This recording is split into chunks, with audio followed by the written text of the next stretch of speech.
ஆனால் அவன் உண்மையான ஐடியானா ஃபேக் ஐடி. ஓகே. அந்த ஃபேக் ஐடி என்ன வேணால் பண்ணிகிட்டே இருப்பான். 10 போஸ்ட் வந்து தலைவரை பாராட்டியிருக்கோம், 11ஆவது போஸ்ட்டு தலைவருடைய குடும்பத்தையே விமர்சிச்சிருப்பான். ஓகே. அப்போ அவர்களெல்லாம் யார் வந்து நீங்கள் கட்டுப்படுத்த முடியும்?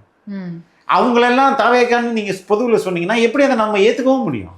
ஓகே. இப்போ நீங்கள் சொல்லுங்க, ஃபெலிக்ஸ் ஜெரால்ட் தாவேக்கால இருக்காருங்க, இவர் இந்த இடத்துல பெண்களை இவ்வளோ அசிங்கமாக பேசினாரு, இல்லை இன்னொருத்தர் இருக்கிறாரு, இவர் இந்த கட்சியில் பொறுப்பில் இருக்கிறாரு, இவர் இந்த இடத்துல பெண்களை தரைக்குறைவாக பேசினாரு அப்படின்னு சொன்னால் மட்டும்தான் நம்ம ரெஸ்பான்சிபிலிட்டி எடுத்துக்க முடியும்.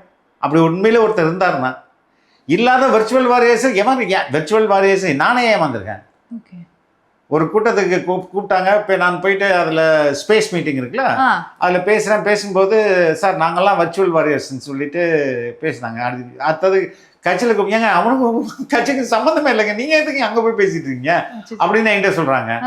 அப்போ இணையதளத்தில் இயங்குகிற என்ன சொல்கிற அனானிமிட்டி இருக்குல்ல, யாருன்னு தெரியாது, என் பேர்லேயே 10 ஐடி நீங்கள் ஓப்பன் பண்ணிக்கலாம், நீங்கள் என்ன வேணாலும் போட்டுக்கலாம்.